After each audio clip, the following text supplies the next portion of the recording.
Bien-aimés frères et sœurs, amis visiteurs, dans le nom de Jésus, que la paix et la grâce de Dieu soient avec vous tous. Amen. Aujourd'hui, nous sommes très contents, ma femme et moi, d'être ici pour vous présenter une conférence sur le jeune chrétien et la sexualité. Donc déjà, je te salue chérie, je sais que c'était ton anniversaire pendant la semaine. Je te souhaite encore un joyeux anniversaire. Merci. Et comment vas-tu? Je vais bien, grâce à Dieu. Je suis contente de participer avec toi aujourd'hui dans cette conférence. D'accord. Donc le sujet qu'on a aujourd'hui, c'est un sujet très très intéressant, c'est le chrétien et la sexualité. C'est un sujet très très intéressant qui va parler du jeune chrétien, le jeune chrétien et la sexualité. Parce que de nos jours, il y a beaucoup de sujets tabous pour le jeune chrétien et parmi ces sujets, bien entendu, c'est la sexualité. Selon toi, qu'est-ce qui rend ce sujet, qui met autant de tabou à ce sujet dès qu'on dit jeune chrétien, sexualité?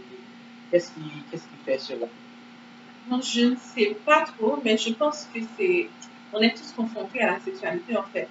Parce que depuis la puberté, dès que le jeune commence déjà à rentrer dans la puberté, il y a son corps qui lui demande des choses, il y a des désirs que son corps développe. Ce qui fait que l'enfant n'est pas toujours apte à discuter à ses parents pour dire, écoute, tu vois, je sens des désirs dans mon vagin, je sens des désirs dans mon pénis, je sens mon corps bizarre. Donc, ce qui fait que le fait que la personne ne peut pas vraiment l'exprimer pour dire, voilà, ça fait que, donc, je le ressens, je suis comme vraiment embarrassée d'en parler. C'est ça. Donc, pour commencer, il faut dire que puisque le sujet c'est le jeune chrétien et la sexualité, il est important de vous dire que c'est quoi un chrétien. Un chrétien, c'est une personne qui adhère à la religion issue de Jésus de Nazareth, le christianisme, et suit son enseignement rapporté par les évangiles. Il faut dire que être chrétien veut dire que tu es disciple de Christ. Un jeune chrétien, c'est un jeune mais qui suit les traces de Jésus, n'est-ce pas? Donc, il faut préciser aussi que le mot chrétien a été cité seulement 3 fois dans la Bible et c'est dans le Nouveau Testament. On trouve le mot chrétien dans Actes 11, verset 26. Ce fut à Antioche que pour la première fois les disciples furent appelés chrétiens. Et Actes 26, verset 28, et Agrippa dit à Paul, tu vas bientôt me persuader de devenir chrétien. 1 Pierre 4, verset 16, troisièmement, mais si quelqu'un souffre comme chrétien, qu'il n'en ait point honte, et que plutôt il glorifie Dieu à cause de son nom. Donc, c'est ça en gros, le chrétien, c'est celui qui est disciple de Christ. Maintenant, le jeune chrétien, c'est un jeune, mais qui suit Christ. Et le sujet nous parle du jeune chrétien et la sexualité. Pour commencer, le terme sexualité englobe les phénomènes de la reproduction biologique des organismes, les comportements sexuels permettant cette reproduction, et enfin, les nombreux phénomènes culturels liés à ces comportements sexuels. Donc, la sexualité, n'est-ce pas, chacun a un sexe. Un garçon a un sexe, une fille a aussi un sexe. Le garçon a un pénis et la fille a un vagin. Maintenant, est-ce que tu peux nous dire, parler un petit peu des transformations le plus souvent qui a eu lieu dans la sexualité du côté du garçon et de la fille qui fait que ça débouche sur des choses un petit peu taboues que les parents des fois ne comprennent pas chez les enfants et même les enfants évitent certaines fois en parler à leurs parents, les jeunes. Donc, je pourrais dire par exemple, il y a la jeune fille qui justement en âge de puberté, etc., grandit et devient, voilà, et un jour elle voit ses règles. Et une fois qu'elle voit ses règles, il y a aussi des transformations dans son corps. Il y a ses seins, il y a ses rondeurs, vraiment, ses fesses, sa voix. Ça se manifeste quoi, des poils. C'est comme c'est vrai que c'est encore un enfant, c'est vrai que c'est encore un ado, un jeune, mais c'est comme son corps devient comme un corps d'adulte. C'est comme, en apparence, on pourrait dire que c'est une femme, mais au fond, c'est pas encore une femme. Donc, c'est une femme en devenir physiquement. Et pour le garçon, il en est le même, tu vois, il y a les testicules là qui grossissent, son pénis, tu vois, ses poils, sa voix. Donc, il a comme une apparence d'homme, en fait. Il se sent homme avec toutes ses sensations, etc. Et puis là, voilà, il se sent homme, il ne se voit plus comme un petit enfant. Et surtout avec notre culture, en fait, dans le monde entier, on pourrait dire que les hommes, c'est comme des coqs, quoi. C'est comme, tu vois, un homme, la conception est beaucoup différente pour la femme. Mais pour l'homme, c'est comme dire que toi-même, tu es un chasseur. Donc, l'homme, en apparence, je pourrais donner cet exemple de manière claire. L'homme, pour lui, ou le jeune homme, il est un vainqueur, c'est quand il part à la chasse de la femme. Et là, il trouve, c'est comme il prend sa proie. Donc là, pour lui, c'est ça. Donc il est toujours en quête, il est toujours celui qui séduit, il est toujours celui qui cherche à avoir, à convaincre les femmes. Parce que c'est dans sa nature. Mais la femme elle-même, si elle comprend bien son rôle, quoi serait, tu me chasses, mais moi je fuis. Tu vois, la force de la femme serait, la résistance serait, je suis belle, c'est vrai, je suis coquette, je suis jolie, mais ma force et ma valeur est dans ma résistance. Quoi. Effectivement, hein, tu as parlé de la puberté. Dans cette période, très souvent, les parents ont tendance à dire aux garçons, ah, tu as changé de voix quand-même. Et très souvent, les garçons et les filles se sentent vraiment mal à l'aise. Quand on dit, ah, toi, tu es un homme, toi, tu vois, ta voix est en train de gonfler. Hein, tu vois, et on se sent vraiment, quand on est un jeune, on se sent vraiment, parce que les parents, le plus souvent, ne font pas ce travail de discuter avec l'enfant sur ce qui se passe sur son corps. Lui-même, il ne comprend pas ce qui se passe en lui. Et en plus, ses parents, les amis de ses parents qui viennent le visiter, lui disent, ah, toi, tu es une demoiselle, maintenant, regarde, tu as tes seins. Et là, à chaque fois qu'on dit ça à l'enfant se sent vraiment, l'enfant se sent vraiment diminué, l'enfant ne comprend pas, il devient timide en quelque sorte, alors que c'est un phénomène normal, c'est un phénomène naturel. Et si un enfant, à partir de 11-12 ans, ne connaît pas ces choses, c'est que l'enfant a un problème. Donc c'est une chose normale, c'est une chose naturelle que Dieu a mis en l'homme, que Dieu a mis à la femme à une période donnée. L'enfant, le petit garçon, maintenant, il passe à une phase où il va devenir un homme. La petite fille est dans une phase où elle va devenir une femme. Parce que c'est Dieu qui l'a fait. Et maintenant, cette sexualité dont nous parlons, quand ça grandit, ça débouche aussi sur une autre sexualité. L'autre sexualité dont nous parlons maintenant, c'est la relation entre un homme et une femme. Maintenant, quand un homme rentre en relation sexuelle avec une femme, maintenant, ça s'appelle aussi la sexualité. Donc, très souvent, on confond la sexualité en ce sens que ce qu'on sent comme sexualité et la sexualité maintenant qui est l'acte de poser l'action sexuelle. Et c'est comme ça qu'on voit que même l'action sexuelle, pour qu'un garçon puisse coucher, qu'un homme puisse coucher avec une femme, certaines fois est mal compris par certains et certains ne veulent pas en parler. Alors que la sexualité entre un homme et une femme est une bonne chose. Et on le voit dans Genèse 1er, verset 28, Dieu les bénit et Dieu leur dit, soyez féconds, multipliez et remplissez la terre et l'assujettissez. Donc comment est-ce que l'homme et la femme allaient remplir la terre et pour l'assujettir? C'est à travers le sexe. Et aussi l'Éternel Dieu dit dans Genèse 2, verset 18, il n'est pas bon que l'homme soit seul. Je lui ferai une aide semblable à lui. L'Éternel Dieu forma une femme de la côte qu'il avait prise de l'homme et il l'amena vers l'homme. C'est pourquoi l'homme quittera son père et sa mère et s'attachera à sa femme. Et les deux deviendront une seule chair. Donc maintenant, la sexualité, nous voyons que Dieu veut la sexualité pour pouvoir reproduire, pour pouvoir multiplier la terre. Mais maintenant, quand est-ce que ça crée un problème? Parce que tous les jeunes qui écoutent maintenant pourraient dire, ah bon, c'est une bonne chose que Dieu a créée. Donc, moi, je suis jeune, Dieu a créé la sexualité pour moi. Alors, j'y vais. Alors, qu'est-ce qu'il y a maintenant comme condition pour la sexualité? Quand est-ce que un jeune a le droit vraiment d'accéder à cette sexualité de nous parlons? Déjà, nous avons vu que Dieu a dit, c'est pourquoi l'homme quittera son père et sa mère et s'attachera à sa femme. Et les deux deviendront une seule chair. le plus souvent, les jeunes disent que dans la Bible, il n'y a pas vraiment un endroit où Dieu dit quand est-ce que tu fais l'amour ou pas, quand est-ce que tu fais le sexe ou pas. Mais la condition sine qua non que Dieu a donnée au départ, c'est de quitter. Donc, tu quittes tes parents et tu t'attaches à ta femme. Donc, automatiquement que tu quittes tes parents, c'est-à-dire que tu quittes la racine de ton origine, quelque chose comme ça, la maison où tu as grandi, etc., et tu t'attaches à ta femme dans une autre maison, dans une autre condition. Donc, à ce moment-là, qu'est-ce que tu vas devenir? Une seule chair. À travers quoi? À travers le sexe. Parce que à travers le sexe, quand le pénis rentre dans le vagin, tu vois, ça fusionne. Donc, automatiquement, vous devenez une seule chair.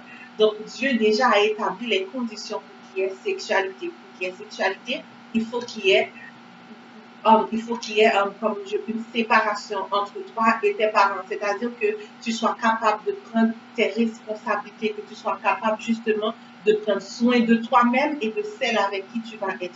Donc, c'est l'une des conditions principales justement avant qu'il y ait sexualité. Donc, jeunes qui écoutent, la sexualité n'est pas faite pour vous parce que vous êtes un jeune chrétien.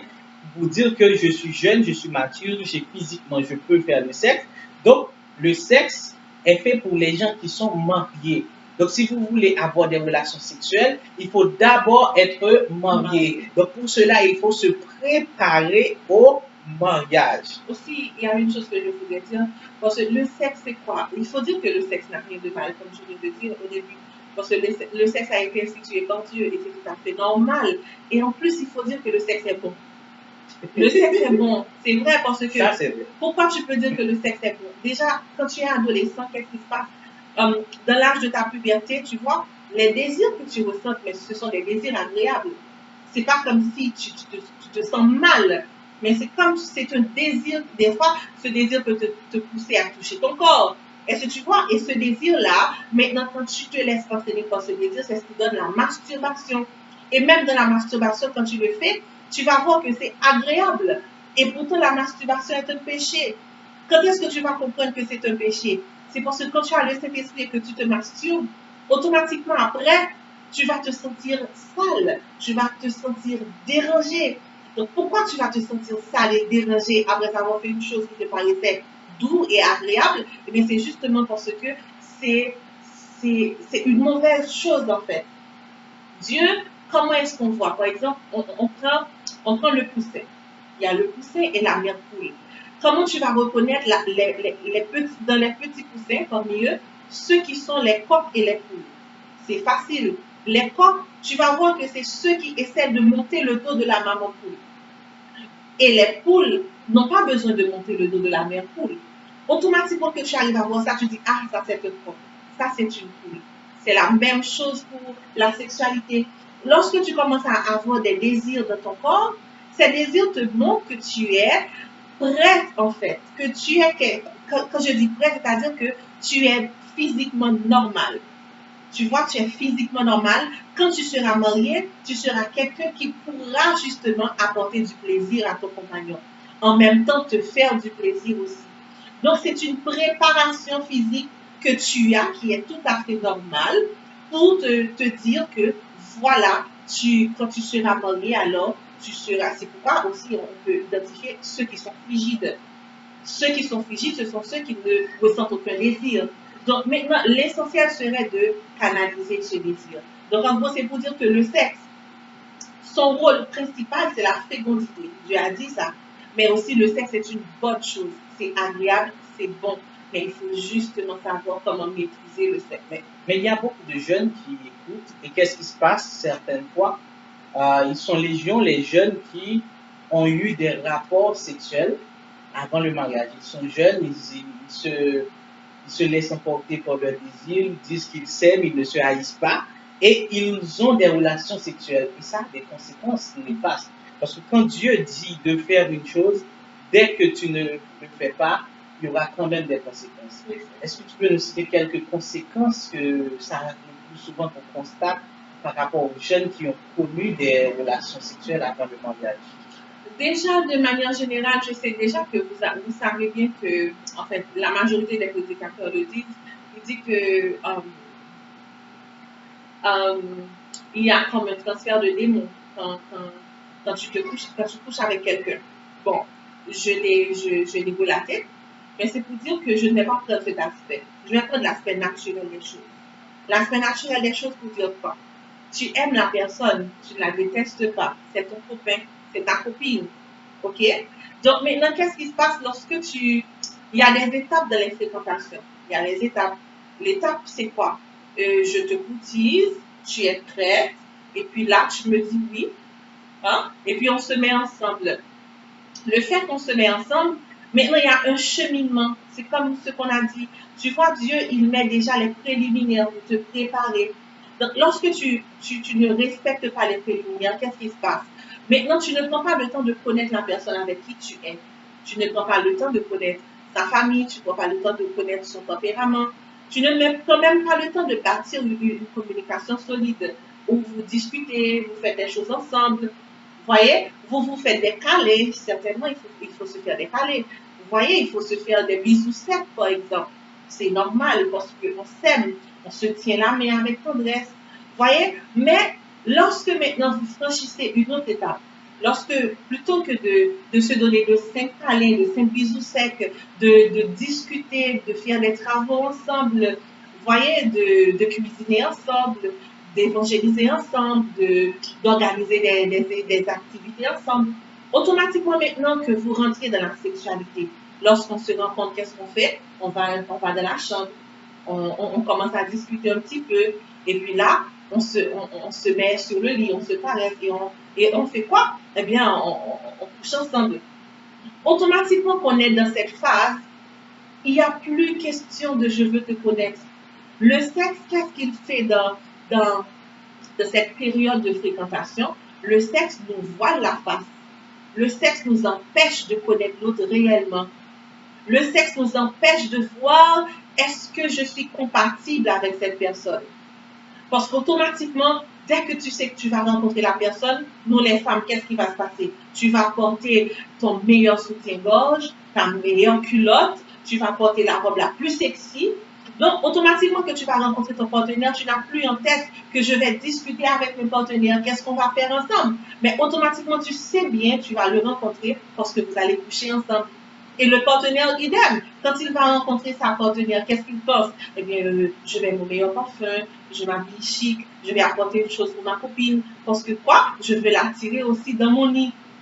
Donc, il n'y a pas question de je vais discuter sur les choses importantes. Il n'y a pas question qu'est-ce qu'on va faire aujourd'hui? On va au restaurant, qu'est-ce qu'on va faire? On va au parc, on va au musée, on va cuisiner, Donc, etc. ça crée une dépendance du sexe qui empêche au couple pratiquement, aux partenaires qui sont des amoureux de pouvoir se connaître l'un l'autre. Mais il y a d'autres conséquences aussi que je pourrais relater. Par exemple, quand les jeunes, avant le mariage, connaissent des relations sexuelles, il y a des risques de grossesse précoce aussi. Ils ne sont pas préparés, pourtant, la fille tombe enceinte. Exactement, et j'allais venir sur ce point parce que j'ai voulu prendre cette étape avant, tu vois, parce que déjà, ça te voile la face. Ça te voile la face. Donc, tu ne connais pas les qualités, les défauts de la personne réellement. Il y a une autre chose que ça fait aussi, le sexe, avant le mariage. Ça fait que surtout la femme en fait, je ne sais pas pour les hommes trop, mais la femme, qu'est-ce que ça fait? Ça fait que tu as le désir de garder l'homme. Tu vois, ça développe en toi une dépendance au point où lorsqu'il parle avec une autre femme, ça te dérange. Et encore plus, l'homme maintenant qui sent que tu es trop dépendant de lui, va vouloir te fuir. Et qu'est-ce qu'il va vouloir faire? Puisque, comme je vous ai dit dès le départ, l'homme, ce qui l'importe, c'est qu'il est un chasseur. Il essaie de chasser. Donc, quand il a fini de chasser un gibier, il a pris son gibier, il l'a mangé, le gibier ne l'intéresse pas forcément. Il est en quête d'autres gibiers. Tu vois? Et toi-même qui es un gibier qui a été déjà mangé, tu voudrais que le chasseur te conserve. Et lui, il a en tête quelqu'un d'autre. Alors, ça crée quoi? Ça crée la frustration, ça crée la jalousie, tu vois? Et encore plus, la jeune fille maintenant, où, comme je vous ai dit au départ, le sexe vous voit la face, vous ne vous connaissez pas réellement, hein? Vous éprouvez juste des émotions, des sentiments d'amour, ok? Et encore plus, maintenant, l'autre désire partir, le garçon désire partir, et la jeune fille désire le garder. Et voilà que, à force de le faire, hein, qu'est-ce qui se passe? Je vais prendre un petit peu le point où ils le font sans préservatif. Je vais prendre cet aspect, c'est important. J'aimerais que tu m'aides à donner. La fille tombe enceinte. La fille tombe enceinte, qu'est-ce qui peut se passer? Dans la majorité des cas, lorsque la fille tombe enceinte, elle est quoi? Elle est déstabilisée. Lorsque la fille tombe enceinte, elle est déstabilisée. Là, elle va trouver son partenaire pour dire, je suis enceinte. Et qu'est-ce que le partenaire va faire? Lui qui avait déjà envie de partir, il va majoritairement fuir. Il va dire, mais je ne suis pas prête à être papa. Mais je ne peux pas garder cet enfant. Mais qu'est-ce que tu me dis là? Tu as fait exprès de tomber enceinte pour me garder. Et automatiquement, il va dire, tu te débrouilles avec ton enfant. À 90%, c'est le cas. Tu te débrouilles, je ne peux pas être papa. Je suis à l'école, je ne travaille pas. Alors, vous voyez, ça revient au premier point qu'on avait dit. Tu quitteras ton père et ta mère et tu t'attacheras. Donc, tu es prête à tout laisser avant de faire le sexe. Mais automatiquement que tu ne suis pas ce principe et cette méthode, tu vas fuir parce que tu n'es pas prêt. Automatiquement, tu te rends dans la réalité. Ah, le sexe n'était pas que plaisir. Le sexe, Dieu l'avait dit, c'était un moyen de produire. C'était un moyen d'avoir des enfants. C'était ça le but du sexe. Ah, je ne peux pas. C'est ça. Donc, il faut vraiment le comprendre parce que c'est très, très important. C'est pourquoi quand vous avez la connaissance de ce que c'est que le sexe, quand vous avez la connaissance que les désirs que vous avez, c'est normal, quand vous avez la connaissance de la relation que vous avez avec la personne, comment est-ce qu'il faut faire les étapes pour mieux se connaître, automatiquement, vous allez ensemble vers le sentiment sexuel. Vous allez le transformer à une autre manière. Vous allez vous faire des bisous secs. Vous allez vous donner des câlins, vous allez vous tenir la main, vous allez justement organiser plein d'activités qui vous permettent d'avoir des gens avec vous, de savoir comment l'autre réagit. Donc c'est ça en fait. Mais je vais prendre aussi l'aspect de celui maintenant qui se dit, eh bien, si lorsque je fais le sexe sans préservatif, je suis enceinte, alors je vais faire le sexe avec préservatif. Parce que c'est ce qu'on voit que le monde aussi prône. Ils vont dans les universités et ils offrent aux jeunes le préservatif. Ils vont dans les écoles secondaires et ils offrent aux jeunes le préservatif. Ou du moins, ils disent aux jeunes, prenez des pilules. Mais qu'est-ce que ça fait aussi? C'est grave. Ça fait que, comme tu te crois malin, là, tu te dis, moi, je peux faire le sexe comme je veux, je ne vais pas être enceinte, parce que là, je ne vais pas avoir d'enfant, youpi, ça me va. Alors, tu crées quoi en toi? Tu crées maintenant un déséquilibre. Ton partenaire est un chasseur, il va faire l'amour avec toi autant de fois qu'il veut, hein? Mais automatiquement qu'il trouve quelqu'un d'autre, il te laisse et prend l'autre personne. Tu vas toujours être dépendant affectivement. Tu vas toujours vouloir que cette personne reste. Donc, tu vas devenir une femme hystérique. Parce que tu vas toujours le chercher et lui, il va vouloir fuir. Et en plus de ça, c'est ton premier amour. Et deuxièmement, qu'est-ce qui va se passer? Lorsque maintenant cette personne part réellement, tu es profondément blessé. Donc, tu vas être dans cette situation, il y a deux cas. Soit que tu te dis, je suis blessé, je me referme sur moi-même, donc maintenant, je n'ai plus rien à faire avec les hommes. Soit que tu t'es dit, comme j'ai été blessé, eh bien, moi, maintenant, je vais blesser les autres. Donc, la personne se met en quoi? Se met comme quelqu'un maintenant qui brise les couples. Donc, il va chercher les hommes non pas pour elle-même, mais chercher les hommes pour se venger. Donc, automatiquement, la personne passe à côté de l'amour. C'est totalement les conséquences, effectivement, de la relation sexuelle avant le mariage. On voit que non seulement ça crée une situation de dépendance, on n'est pas intéressé à d'autres choses, ça crée également, la fille peut tomber enceinte, et l'homme, le garçon, tu es à l'école, tu es à l'université, certaines fois, tu es obligé de laisser l'école, laisser l'université pour aller travailler, pour pouvoir prendre soin de ta femme, de tes enfants. Et certaines fois, il y a des vies gâchées, il y a des jeunes qui se marient, qui ne s'aimaient même pas. Ils prenaient juste un peu de plaisir. Et ça crée maintenant une famille où il n'y a pas d'amour parce que c'était juste un moment de plaisir.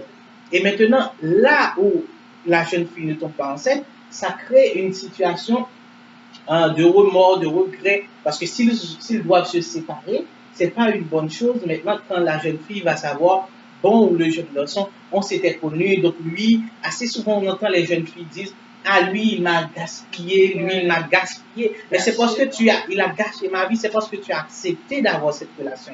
Et aussi j'aimerais ajouter que ça crée la sexualité avant le mariage, ça crée un désintéressement au mariage. Parce que l'une des choses qui encourage des jeunes à se marier, c'est parce qu'on a hâte de se découvrir sexuellement. Maintenant, quand ils ont déjà tout découvert sexuellement, qu'est-ce qu'ils vont découvrir dans la lune de miel? Rien du tout. Donc maintenant, des jeunes qui ont des relations avant le mariage, il faut vous dire que vraiment vous êtes à haut risque. Vous êtes à haut risque. Mais est-ce que tout est fini pour vous parce que vous aviez déjà eu une relation avant le mariage? Mais non, je ne crois pas parce que moi, je connais bien des gens qui, voilà, ça. Bon, je pourrais dire que c'est monétairement le sexe, n'est-ce pas? Il y a beaucoup de jeunes qui pratiquent le sexe. Il y en a, heureusement pour eux, qui finalement, dans leur vie, rencontrent quelqu'un et cette personne-là les aime. Et puis là, ils se marient. Mais c'est pas en grande majorité. Mais il y en a aussi qui, à force maintenant de jouer avec le sexe, changer de partenaire, ils arrivent à un certain temps dans leur vie où ils ne peuvent plus se marier. Ils ne trouvent aucun homme qui veut se marier avec eux. Alors maintenant, ils cherchent juste un homme pour se faire un enfant. Ok. Et n'oubliez pas qu'on est en train de parler du jeune chrétien. Là, on ne parle pas des jeunes de manière générale, mais on est toujours dans le sujet qui est le jeune chrétien et la sexualité. Donc, c'est sûr que dans le monde, vous allez entendre qu'on prône la sexualité avant le mariage. Certains psychologues disent même que dans le monde, que si quelqu'un n'a pas connu de relation sexuelle avant le mariage, cette personne aura des difficultés à enfanter dans son mariage. Mais c'est faux, archi faux. Ce sont des choses pour vous pousser à aller à l'encontre de ce que Dieu dit. Parce que quand Dieu dit qu'il faut se marier pour avoir des relations sexuelles, donc ce que Dieu dit, c'est ce qui est. Dès que vous passez à côté, vous avez commis un péché. Mais ce n'est pas fini. La parole de Dieu nous dit, si nous confessons nos péchés, il est fidèle et juste pour nous les pardonner, pour nous purifier de toute iniquité. Donc, de toute iniquité veut dire aussi de l'iniquité du sexe avant le mariage. Donc, si quelqu'un, vous êtes une jeune fille, un jeune garçon chrétien, vous avez déjà eu des relations sexuelles avant le mariage, c'est vrai que c'est ce qu'on vous avait fait croire. Et certaines fois, vous allez même rencontrer des gens très influents de l'Église qui vont vous dire que ce n'est pas un péché. Vous pouvez le faire. D'ailleurs, vous allez continuer à le faire dans le mariage. Ce n'est rien. Vous êtes sûr que vous allez vous marier si vous vous connaissez. Mais c'est faux. C'est pour passer à côté du plan de Dieu. Mais maintenant, si vous reconnaissez le péché, si vous confessez vos péchés, si vous demandez pardon à Dieu et si vous décidez de ne plus recommencer, alors là, Dieu peut vous pardonner et Dieu peut vous permettre d'avoir un avenir, un bon avenir. Et c'est vrai parce que moi, je connais bien, en fait, on les connaît tous, hein, parce que qu'est-ce qui se passe? Quand la personne a reçu Jésus dans sa vie, ou du moins que la personne qui était chrétienne maintenant se rend compte qu'il était sur la mauvaise voie, demande pardon à Dieu et prend et se répand en fait. Parce que la repentance est très importante. C'est très important de reconnaître qu'on était sur la mauvaise voie, de reconnaître qu'on n'était pas dans la volonté de Dieu et de se dire là je décide vraiment d'obéir à Dieu. Donc c'est la repentance et c'est très important. Et ça ne peut se faire que par soi-même en fait. C'est une prise de conscience intérieure qui te dit j'ai mal agi, Seigneur, je décide vraiment de te faire confiance, de m'abandonner à toi. Automatiquement que la personne maintenant a reconnu son erreur et décide de vivre comme Jésus le demande. La première chose que la personne va faire, c'est de savoir que Jésus se sanctifie lui-même pour nous. C'est Jésus qui l'a dit. Parce que de par notre propre force, on ne peut pas. Mais lorsqu'on croit à la croix, Jésus s'est sanctifié pour nous, alors on va puiser dans la sanctification de Jésus. On va se remettre à Jésus, se confier à Jésus et lui dire « Aide-moi, s'il te plaît. Aide-moi, je t'en prie, maintenant à mener une vie d'ordre. Aide-moi, je t'en prie, à ne pas pratiquer le sexe comme ma source de joie. Aide-moi. » Et là, Jésus, qui voit que tu es sincère dans ton cœur, et maintenant, quand les propositions viennent, tu les refuses. Quand les circonstances qui pourraient te faire pécher arrivent, tu les fuis. Quand maintenant les amis que tu avais, qui étaient pour toi une occasion de chute, veulent venir te trouver, tu les délaisses. À ce moment, qu'est-ce qui va se passer? Eh bien, tu vas être restauré. Automatiquement, moi j'ai vu des femmes être restaurées. J'ai vu des femmes ou des hommes aussi, j'en ai vu des hommes aussi, qui se sont dit, eh bien moi, vraiment l'amour c'est fini pour moi, Seigneur, je m'adonne à toi. Et la personne est tellement sincère, veut tellement aimer et suivre Jésus, et sans attendre, l'amour frappe à sa porte à nouveau. Et à ce moment, la personne qui s'est vraiment repentie se dit, je vais respecter les bonnes manières de faire les choses. Et c'est pour notre bien. Ça nous évite des scandales, ça nous évite des blessures intérieures, ça nous évite aussi un mariage où tu supportes en fait. Parce que le plus souvent, qu'est-ce qui se passe? Quand on ne respecte pas ce principe, on a toujours tendance à culpabiliser l'autre parce qu'on sait qu'on avait désobéi. Mais lorsqu'on se répand réellement, et puis là on dit Seigneur, aide-moi. Je t'assure, moi, j'ai vu des hommes et des femmes être restaurés, rencontrer l'amour, se marier et avoir des enfants. Et connaître le bonheur. Et connaître le bonheur. Parce qu'automatiquement, tu vois, la personne ne vit plus dans le péché. La personne ne vit plus pour sa chair. Mais la personne veut vivre maintenant dans la voie de Dieu. Et Dieu récompense toujours ces gens-là.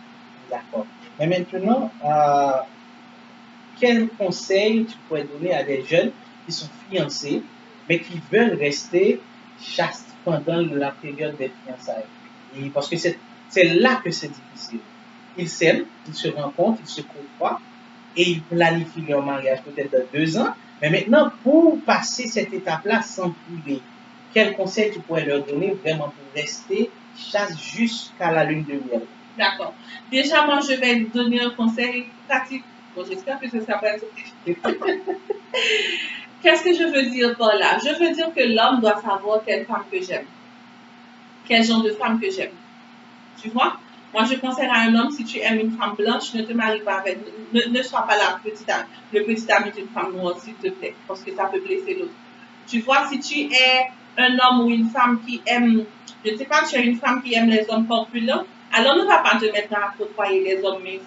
Parce que tu sais bien que tu n'aimes pas ces hommes-là. OK?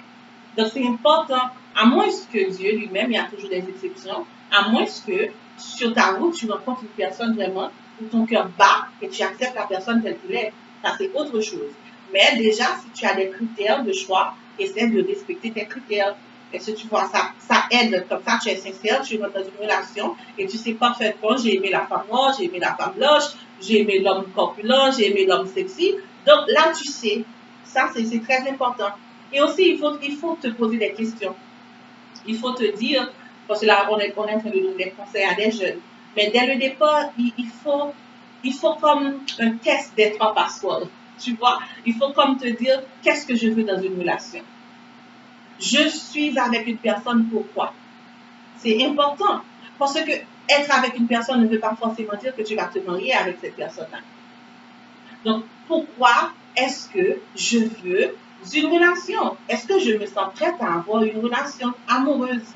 Si tu n'es pas encore prête à avoir une relation amoureuse, alors dis-toi simplement que je vais chercher à connaître les gens que j'aime. Donc, tu parles à la personne, tu discutes, on se connaît entre amis, mais on ne s'engage pas parce que pour toi, tu n'es pas encore prête pour une relation. Mais si tu es prêt pour la relation et que finalement tu acceptes de dire oui, ou tu acceptes d'aller côtoyer la personne pour que la personne te dise oui ou pas, alors à ce moment, tu t'es engagé. Il faut maintenant savoir, est-ce que, cette personne-là, comment tu peux faire pour connaître cette personne? Parce que si tu as un objectif de te marier, si tu as un objectif de mariage, tu veux épouser la personne, tu veux dire oui à la personne, donc il faut avoir en tête, si je dois dire oui à cette personne, est-ce que je connais la personne? Donc, ça, c'est toi qui te parles. Si je veux connaître la personne, qu'est-ce que je dois mettre en place pour connaître la personne? Connaître la personne dans ses différents aspects. Dans la joie, dans la tristesse, quand la personne est bien habillée, quand la personne n'est pas bien habillée, quand la personne est énervée, quand la personne est impatiente, quand la personne doit travailler, doit faire les choses chez la personne, comment elle est. Donc, il faut te dire quelle méthode je dois mettre en place pour connaître la personne. À ce moment-là, tu sauras, dans cette relation, tout ce que je fais sera calculé. Je veux connaître la personne. En même temps que tu vas jouir de très bons moments, mais tu veux connaître la personne. Et aussi, il faut te dire, est-ce que je suis chrétien? Ça, c'est très important. C'est très important parce que moi-même, moi aussi, j'étais dans ce lot. Mais bon, ma conception de base était déjà bien fondée. Tu vois, heureusement pour moi. Mais dans la majorité des cas, on va voir que les jeunes ne veulent pas dire qu'ils sont chrétiens. Pourquoi? Parce que être chrétien veut dire être démodé. Être chrétien veut dire être un vieux jeu. Être chrétien veut dire être quelqu'un qui n'est pas intelligent. Mais c'est ça. Donc, le jeune ne veut pas s'afficher pour dire je suis chrétien. Et c'est pourquoi, qu'est-ce qui se passe? Il se passe que lorsque le chrétien se trouve maintenant devant les païens, à force qu'il agisse comme les païens, eh bien, il va se faire flatter. Le païen va lui dire, c'est la première fois que je trouve un chrétien qui est vraiment, comment on sait dire ça, un chrétien qui est vraiment à la mode. Tu vois, un chrétien vraiment qui n'est pas marré, un chrétien vraiment up to date. Et là, tu es content. Ah ouais, je ne voulais pas être un chrétien vieux jeu. Super. Et qu'est-ce qui se passe? C'est que tu te déroutes en fait. La voie de la chrétienté, c'est quoi? Il est dit dans 2 Timothée 2, verset 22, fuis les passions de la jeunesse. Fuis les passions de la jeunesse. Mais puisque tu es un chrétien qui n'est pas démodé, tu es un chrétien up to date, donc avec tes camarades, avec tes amis à l'université, au travail, en philo, réto, bien, tu vas sortir, tu vas aller en boîte, tu vas aller voir des jazz, ou du moins, je ne sais pas, des troubadours, des activités qui n'ont rien à voir avec la chrétienté. Ou du moins, si tu es encore avec des groupes de chrétiens, parce qu'il y en a, alors qu'est-ce qui va se passer? Ils vont se mettre à aller à la plage, à avoir des jeunes filles là, à coucher ensemble, à boire de la bière, beaucoup de bière. Je ne parle pas du petit bière, beaucoup de bière sur une table là, ils boivent 5, 6, 7, 8, 9, 17, 18. Ça, c'est rien du tout, c'est pas un péché, c'est pas écrit de la Bible. Donc, tu vois, le jeune qui ne s'affiche pas, qui ne connaît pas son identité, ne saura pas comment se comporter. Donc, dans la relation, il faut te dire, est-ce que tu es chrétien? Si tu es chrétien, ça veut dire quoi? Ça veut dire, je suis chrétien, je veux honorer Jésus. Je crois que Jésus est venu sur cette terre. Jésus est mort pour moi. Je crois que Jésus m'a donné la vie éternelle. Jésus a fait de moi un enfant de Dieu. Je crois que Jésus veut que je marche dans la sainteté. Et si tu lis Matthieu, tu vas voir tellement d'informations que Jésus donne sur comment te comporter. À ce moment, tu vas accepter, pendant que tu sais que c'est Dieu qui donne la connaissance. Déjà, nous avons eu David qui était roi, Daniel qui était gouverneur, nous avons eu Joseph. Donc, être chrétien ne veut pas dire être vieux jeu. Au contraire, ça veut dire avoir une aptitude, une capacité au-delà de tous les autres. Notre papa est roi. Donc, en dépit de toutes les aptitudes que tu as maintenant, tu travailles bien, tu vois, tu es à l'université, tu as des rêves, des plans et des projets, mais tu te dis, je suis chrétien. Parce que je suis chrétien, je ne suis pas les courants du monde. Donc, dans ma relation, comme chrétien, il y a une façon que je dois être. Si maintenant mon partenaire, qui est, je ne sais pas, peut-être qu'il est aussi chrétien, mais un chrétien up to date, lui, il désire que je couche avec lui. Lui, il désire passer du temps à part avec moi que pour faire l'amour. Mais non, ce n'est pas mon objectif. Moi, je veux le connaître. Moi, je suis chrétien. Moi, je veux faire plaisir à Jésus. Est-ce que tu vois? Donc, la conception de qui tu es, en fait, va aussi t'aider dans cette relation que tu es. À savoir, qu'est-ce que tu veux de la relation, à savoir comment tu veux connaître cette personne-là, par quelle méthode, et à savoir que tu es chrétien et qu'il y a des choses que tu ne peux pas faire. Si tu arrives maintenant à passer ces tests-là, tu vas voir que ta vision dans la relation que tu es va être différente. Et tu partages aussi ta vision avec la personne. Si la personne aussi est pour ton point de vue, alors là, on fait route ensemble. On fait route ensemble, on se connaît, on travaille, on pleure ensemble, on rit ensemble. Voilà, on se côtoie. Pendant que tu fais avec réserve, il faut aussi que je le dise parce que, tu vois, quand tu as un petit ami ou une petite amie, ça ne veut pas dire que tu es marié. mais tu peux rompre. Tu peux rompre. Mais voilà que maintenant, tu t'affiches déjà comme époux et épouse. C'est vrai. Parce que c'est grave. Quand tu as un petit ami, une petite amie, tu fais déjà la lessive pour la personne, tu passes toute une journée avec la personne à ta maison. Vraiment, tu te prends comme je ne sais pas moi, comme une épouse. Et c'est pourquoi il y a des pièges. Les jeunes passent 6 ans, 7 ans ensemble. Tout le monde les connaît et voilà l'un d'entre eux laisse l'autre et se marie. Mais c'est pas de sa faute. Parce que tu n'avais pas l'objectif de départ en fait, quand tu es rentré dans cette relation. Mais si tu as l'objectif de départ, ça va te permettre de rester Donc, sur il la est important dans la relation, pendant que les jeunes se côtoient, ils sont des fiancés ou des jeunes qui s'aiment, ils se sont dit oui. Donc, il est important d'avoir des objectifs clairs. Il est important déjà de se dire qu'on est ensemble, mais on vise le mariage. Il faut s'assurer que l'autre a la même vision que moi. Moi, on est ensemble pour le mariage, mais est-ce que lui, il a en tête le mariage? Parce que ça arrive très souvent que la jeune fille est avec un jeune homme, elle-même, elle pense au mariage, tandis que pour le jeune homme, c'est juste un temps, après on va se séparer. Donc il faut avoir des objectifs clairs. Mais il faut aussi éviter des mauvaises fréquentations, parce que les mauvaises fréquentations, la parole de Dieu nous dit, corrompent les bonnes mœurs. Donc les mauvaises fréquentations, les gens que vous rencontrez, ils vont vous dire, ah ça c'est rien, ça c'est rien. Et cela pourrait vous influencer quelque part à avoir des relations sexuelles. Et il faut aussi, j'ajouterais, éviter de contrôler ce que vous regardez et ce que vous discutez entre vous. Parce que qu'est-ce qui se passe très souvent? C'est que vous êtes des jeunes, vous êtes fiancés, vous êtes ensemble. Alors, qu'est-ce qui se passe un peu dans la fréquentation? Le fait qu'on regarde des films à caractère pornographique ensemble, donc c'est sûr que, ou romantique, c'est sûr que ça va conduire directement vers la sexualité. Ou aussi, si à chaque fois que vous vous rencontrez, vous avez uniquement des discussions sensuelles. Vous parlez toujours de sexe, vous parlez toujours de ça. Mais il faut dire que c'est pas mauvais de parler de sexe. Parce qu'il faut parler, quand on sera marié, comment est-ce que tu veux ça, comment est-ce que tu penses ça. Et aussi, il faut retirer cette histoire dans la tête que si on n'a pas connu la personne avant le mariage, comment est-ce qu'on va savoir si la personne veut, si la personne ne veut pas. Non, il faut se fier au Saint-Esprit. C'est pourquoi depuis le choix de la personne, il faut s'assurer que ce choix est de Dieu. Parce que quand Dieu te donne quelqu'un, tu n'as pas à craindre que si Dieu t'a dit oui, si la personne est frigide, si le garçon n'arrive pas vraiment à être en érection, tu n'as pas à craindre cela. Et même si quelque chose comme ça arriverait, tu sais que Dieu interviendra et tout ira bien. Parce que c'est ça la foi. Quand on est avec quelqu'un, il ne faut pas essayer de tester comme si c'était des chaussures qu'on essayait. Parce que, admettons que tu essaies et que tu n'es pas satisfait, qu'est-ce que tu vas faire maintenant pendant les fiançailles? Tu vas laisser et prendre quelqu'un d'autre. Alors là, vous vivez totalement dans le péché. Et aussi, c'est clair parce qu'un homme, par exemple, quand tu entames maintenant, tu es en préparation de mariage. Tu es en préparation de mariage, mais tu vas passer plus de temps avec la personne pour discuter. Mais il y a une façon que tu tiens la main de la personne. Il y a un sourire que tu donnes à la personne. Mais si l'homme n'est pas en érection aussi, tu vas le voir.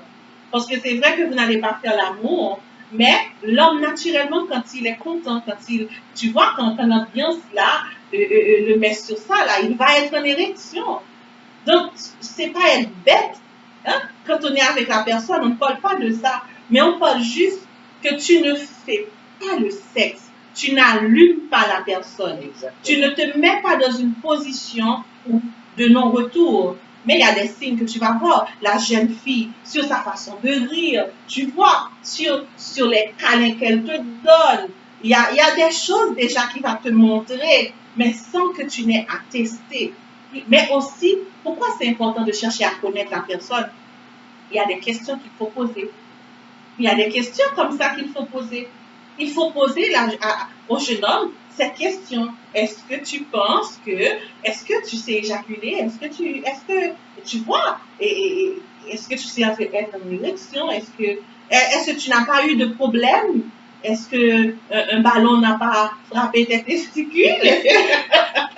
Non, mais c'est vrai. Il faut aussi poser des questions à la jeune fille. Est-ce que tu es vierge? Est-ce que tu n'as, je ne sais pas, est-ce que tu n'as pas eu, je ne sais pas, une expérience douloureuse qui t'a dérangé?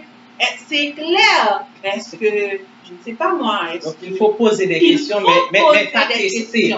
Poser des questions. Tu es libre de poser toutes des les questions, mais ne pas clair, pas tester. Effectivement. Et c'est pour votre bien, parce que dans 2 Timothée 2, verset 21, nous lisons, si donc quelqu'un se conserve pur en s'abstenant de ces choses, il sera un vase d'honneur sanctifié, utile à son maître, propre à tout bonheur. Donc la parole de Dieu vous invite aujourd'hui à vivre dans la sanctification, à rester chaste jusqu'au mariage et à faire confiance en Dieu. À Dieu. 1 Timothée 4, verset 12 nous dit que personne ne méprise ta jeunesse, mais sois un modèle pour les fidèles en parole, en conduite, en charité, en foi, en pureté. Si vous dites que vous êtes un jeune chrétien, si vous avez pris l'appellation chrétien, qui dit que vous êtes un disciple de Christ, qui dit que vous suivez les commandements de Christ placés dans les évangiles, alors vous devez marcher dans la droiture. Donc aujourd'hui, nous avons eu comme sujet très intéressant qui a dit le jeune chrétien et la sexualité. Le jeune chrétien et la sexualité. Nous avons vu ensemble ce que c'est que la sexualité. Nous avons tous un sexe. Mais maintenant, il y a un autre niveau dans la sexualité qui est quand un pénis rencontre un vagin. Alors là, il y a pénétration, il y a relation sexuelle et ça débouche sur la fécondité. On a vu que la sexualité n'a rien de mal, du tout, ça n'a rien de mal. C'est Dieu qui a créé la sexualité, mais il y a une condition que Dieu a mis pour jouir de cette sexualité. Parce que Dieu a dit, l'homme quittera son père et sa mère et s'attachera à sa femme. Et les deux deviendront une seule chair. Devenir une seule chair veut dire, quand on a des relations sexuelles, on devient une seule chair et on est fécond. Maintenant, pour qu'un jeune atteigne, pour qu'un jeune puisse connaître la sexualité, il faut que ce jeune soit préalablement marié. Donc, il faut vous préparer au mariage pour avoir accès au sexe. On a vu qu'il y a beaucoup de jeunes qui ont eu des conséquences désastreuses. J'ai connu des gens, vraiment, des jeunes qui ont pleuré toute leur vie parce qu'ils étaient obligés de faire un mariage forcé où ils ne s'aimaient pas, où la jeune fille est tombée enceinte, où le jeune homme est obligé de laisser son université, son école, tout pour aller travailler, pour prendre soin de sa famille, de ses enfants. Il y a eu des vies gâchées vraiment avec une petite relation sexuelle de 5-10 minutes.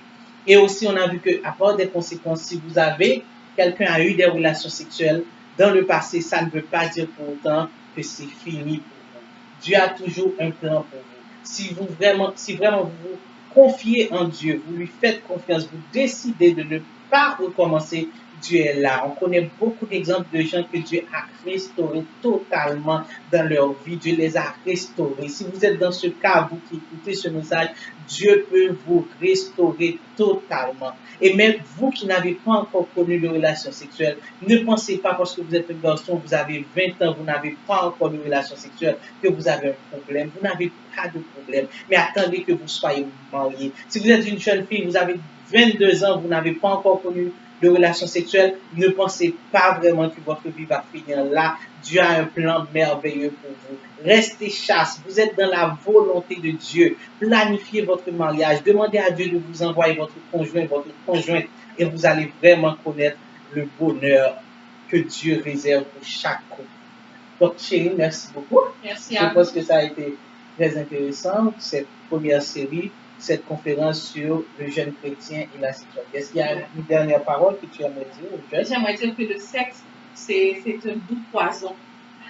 C'est un doux poison pour ceux qui ne sont pas mariés. C'est un doux poison. Donc, il faut l'éviter, même si ça a l'air bon. Mais dis-toi que ça tue petit à petit. Mais quand tu fais confiance à Dieu, quand tu décides de faire confiance à Dieu, rassure-toi, tu seras heureux. Et en plus de ça, si tu es jeune, moi je t'invite à être épanoui. Épanouis-toi. Mets sur pied des organisations, mets sur pied des activités.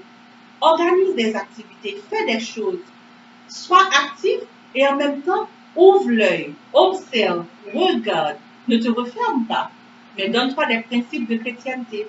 Et prie aussi comme tu as conseillé. À ce moment, quand la bonne personne sera venue, et s'il te plaît, ne te marie pas. Ne sois pas avec un païen. Le païen n'est pas pour toi. Vous n'avez pas les mêmes objectifs. Même si en apparence ça a l'air innocent, mais en profondeur, vous allez voir, vous n'avez pas les mêmes objectifs. Donc vraiment, faites confiance à Dieu et puis soyez bénis, quoi. D'accord. Merci à vous qui avez suivi cette vidéo. Ça a été un plaisir pour ma femme et moi de vous présenter. Donc, que Dieu vous bénisse, vous-même qui êtes jeune, que Dieu puisse vous aider à vivre une sexualité épanouie dans votre mariage, que vous puissiez rester chaste dans votre fiançailles, dans votre temps de fréquentation, et que Dieu vous bénisse, bénisse, bénisse, et que votre avenir soit béni, Amen. que vous soyez comblés de la grâce et de la bénédiction de Dieu, que la pluie de l'arrière-saison vous tombe dessus, Amen. et que la grâce de Dieu, la pleine et parfaite bénédiction qui donne la joie, la paix, le bonheur, vous soit comblé. Que Dieu Amen. vous bénisse, que Dieu vous bénisse, et que Dieu vous bénisse au nom de Jésus.